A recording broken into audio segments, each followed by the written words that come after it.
북한의 핵 미사일 위협이 지속적으로 이어지는 가운데 한국과 일본 두 나라의 외교와 국방당국이 참여하는 2+2 국장급 외교 안보 대화가 서울에서 5년 만에 재개됐습니다.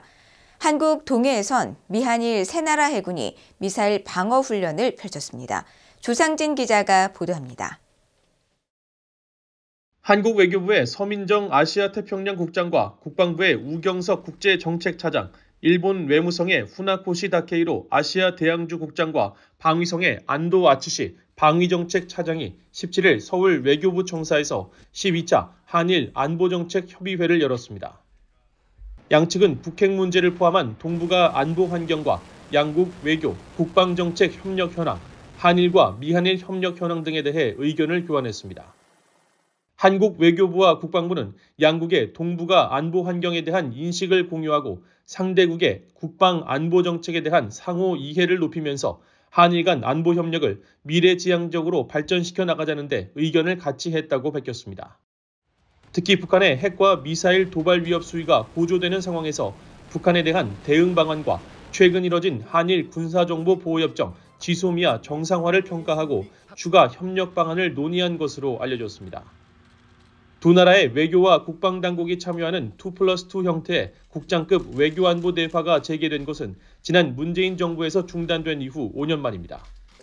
한일 안보정책협의회는 한국의 김대중 전 대통령과 일본의 오부치 게이조 당시 총리 시절 양국 합의에 따라 1998년 서울에서 첫 개최된 이후 양국을 오가며 지속돼 왔습니다.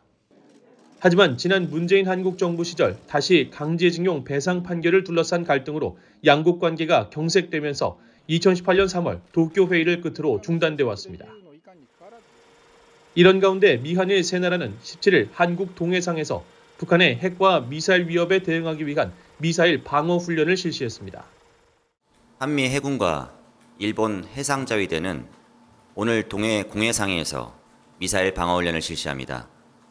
이번 훈련은 북한의 핵 미사일 위협이 고도화됨에 따라 탄도미사일에 대한 대응 능력을 향상하고 연합작전 수행 능력을 강화하기에 마련되었습니다.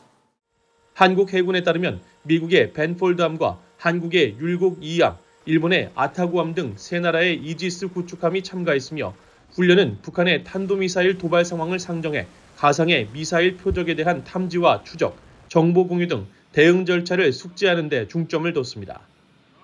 윤석열 정부 출범 이후 미한일 3국이 해상 미사일 방어 훈련을 실시한 것은 이번이 세 번째로 지난해 10월과 지난 2월 독도 인근 공해상에서 연합훈련을 실시했습니다. BOA 뉴스 조상진입니다.